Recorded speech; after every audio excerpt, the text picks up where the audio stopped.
আসসালামু আলাইকুম। আজকে আপনাদেরকে জানাবো কিভাবে আপনার ভারতীয় ভিসার ফর্ম রেডি করার পরে সরাসরি হাই কমিশনে গিয়ে ফাইল জমা দিবেন এবং সেখানে ফাইল জমা দিতে গেলে কি কি ঘটনা ঘটে, কিভাবে ফাইল জমা নেয়, কিভাবে ফাইল জমা নিতে পারে। তো আমরা যারা রাজশাহী আইভ্যাক সেন্টারের আন্ডারে আছি এবং ঢাকা আইভ্যাক সেন্টারের আন্ডারে আছি, এই দুই আইভ্যাক সেন্টারের অভিজ্ঞতা আপনার সাথে শেয়ার করব এবং অন্যান্য যেই বাকি তিনটা আইভ্যাক সেন্টার আছে এই আইভ্যাক সেন্টারগুলোতেও কিন্তু সেম এভাবেই কাজ হয়। তো প্রথমতই আপনাদেরকে যেটা দেখাবো, তিনটা ফাইল দেখতে পাচ্ছেন। এই তিনজন, একজন চাইল্ড, সে পেশেন্ট, সিএমসির পেশেন্ট, এবং বাকি দুইজন অ্যাটেন্ডেন্ট মা বাবা। তো এই তিনজনকে কিন্তু ভারতীয় হাই কমিশনার রাজশাহী থেকে রেফার করে দিয়েছে। আপনারা দেখুন, আমি আস্তে আস্তে দেখাচ্ছি আপনাদেরকে। এখানে দেখুন সই করে দিয়েছে। এই সিগনেচারটা কিন্তু পেশেন্টের ভিসার ফর্মের উপরে করে দিয়েছে। তো আপনারা দেখতে পাচ্ছেন যে সিগনেচারটাতে কি লেখা আছে এবং এখানে একটা ডেট দেওয়া আছে 7/7, গত 7 তারিখ 7 জুলাই কিন্তু এই রেকমেন্ডটা করেছিল ভিসা ফর্মের উপরে এবং তারা জমা দিয়েছে। আমি অনেক পরে আপনাদেরকে এই বিষয়টা দেখাচ্ছি। আপনারা দেখুন যে এইভাবে কিন্তু হাই কমিশনার আপনার ভিসার ফর্মের উপর সিগনেচার করে দিতে পারে। তো আসা যাক আরো কিভাবে কাজ হতে পারে। আপনি যদি রাজশাহী আইভ্যাক সেন্টারে আপনার ভিসার ফর্ম জমা দেন সকল অ্যাটাচমেন্ট কাগজপত্র সহ, প্রথমত আপনি সকাল 9টা অথবা 10টার মধ্যে রাজশাহী ভারতীয় হাই কমিশনারের অফিসে ভদ্রায় সেখানে গিয়ে পৌঁছাবেন। সেখানে আপনি যাওয়ার পরপরই দেখবেন আরো অনেক মানুষ অপেক্ষারত আছে, কিংবা আপনি প্রথম হতে পারেন বেশি সকাল সকাল গেলে। তো আমার মতে সকালে যাওয়াটাই ভালো এবং আপনি যদি সকাল থেকে বিকাল 4টা বা 4:30 পর্যন্ত সেইখানে অপেক্ষা করতে পারেন, সপ্তাহের রবিবার থেকে বৃহস্পতিবার এই 5টা দিন, এই 5টা দিন যদি আপনি কষ্ট করতে পারেন, আমি 100% আশা রাখছি যে আপনি অবশ্যই ভারতীয় হাই কমিশনার রেকমেন্ডেশন পেয়ে যাবেন আপনার ভিসা ফর্মের উপরে। ভারতীয় হাই কমিশনে যদি আপনি যান তাহলে মোট 4টি ঘটনা ঘটতে পারে। 1 নাম্বার, আপনি আপনার যে ফাইলগুলো নিয়ে গেছেন সেই ফাইলগুলো ভারতীয় হাই কমিশনের তরফ থেকে জমা করে নেবে এবং হয়তোবা বলবে আপনি চলে যান, যদি কোনো কিছু হয় কল বা SMS দিয়ে জানিয়ে দেওয়া হবে। এই একটা ঘটনা। 2 নম্বর ঘটনা, আপনাকে সরাসরি ভারতীয় যে হাই কমিশনের সেই 4তলা বিল্ডিং 5তলা বিল্ডিং এ যে অফিসটা আছে এই অফিসে ঢুকিয়ে নেবে এবং ঢুকিয়ে নেওয়ার পরে সরাসরি আপনার ফাইল পত্রগুলো জমা নিয়ে নিতে পারে।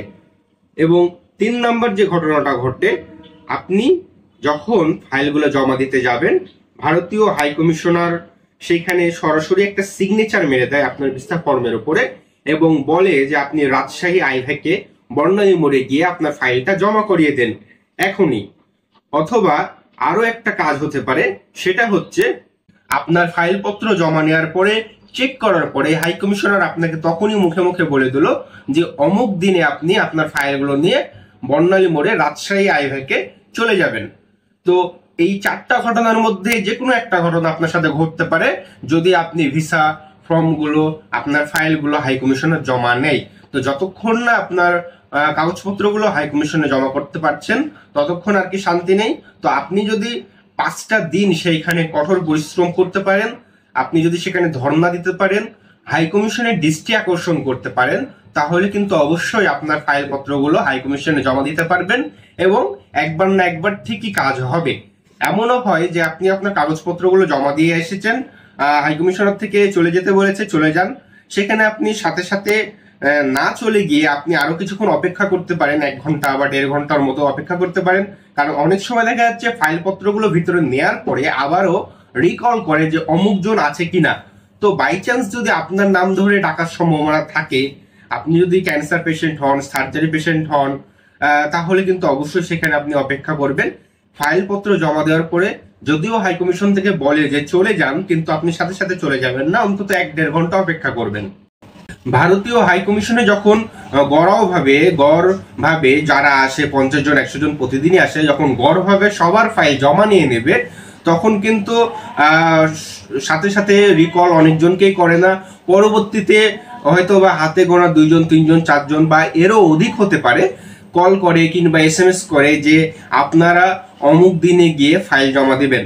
যেমন গত এই ভিডিওটা আমি আজকে বানাচ্ছি, গত দিনকে আমি রংপুরের ঠাকুরগাঁয়ের একজনের কাজ করলাম, বাবা ছেলে।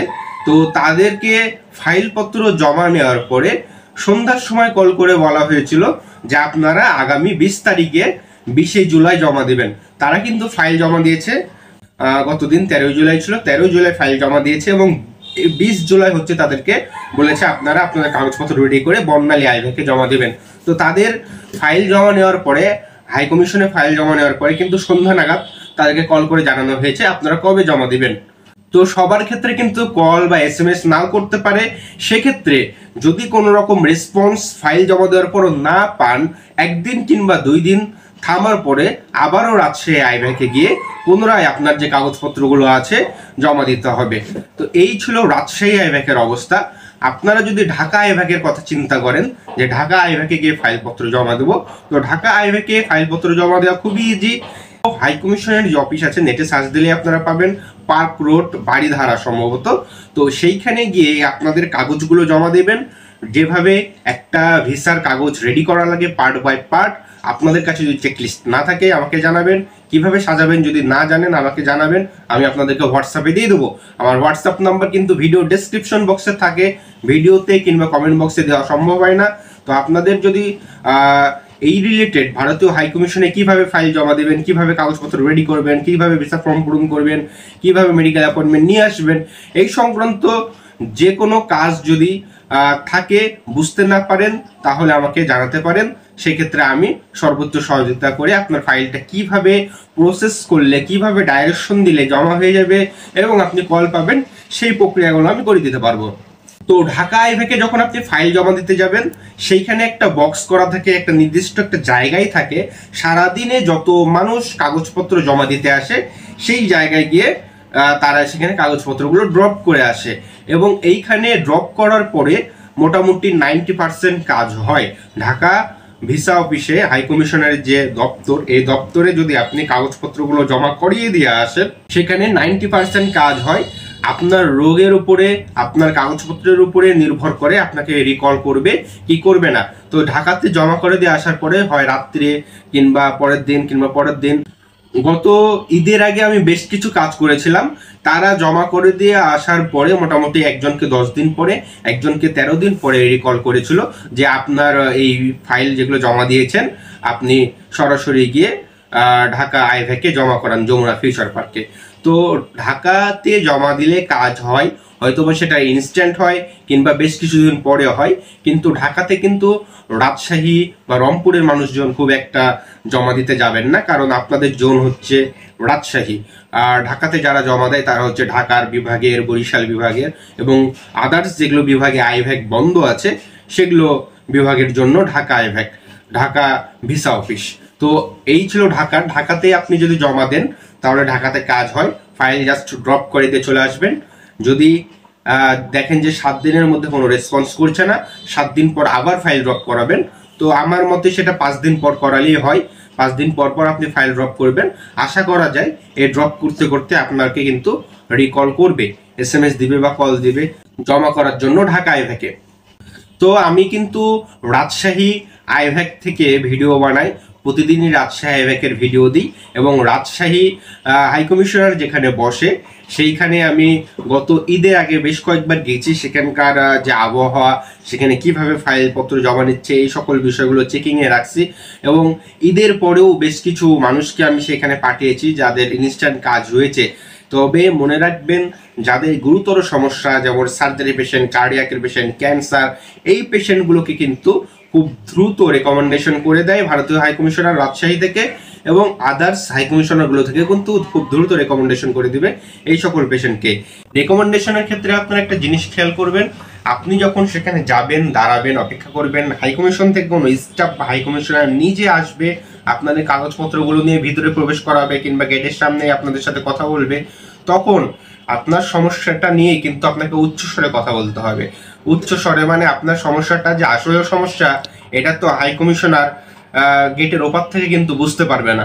সে কারণে আপনাকে গেটের এপার থেকে একটু উচ্চস্বরে ভদ্র ভাষায় আপনাকে কথা বলতে হবে, আপনার সমস্যাটার কথা তাদেরকে জানাতে হবে যে আমার এই সমস্যা, আমি ভিসা করার জন্য ঘুরছি গত 10 দিন, 15 দিন, 1 মাস, 2 মাস, 3 মাস, অনেকে অনেক বেশি সময় ধরে ঘুরপাক খায়।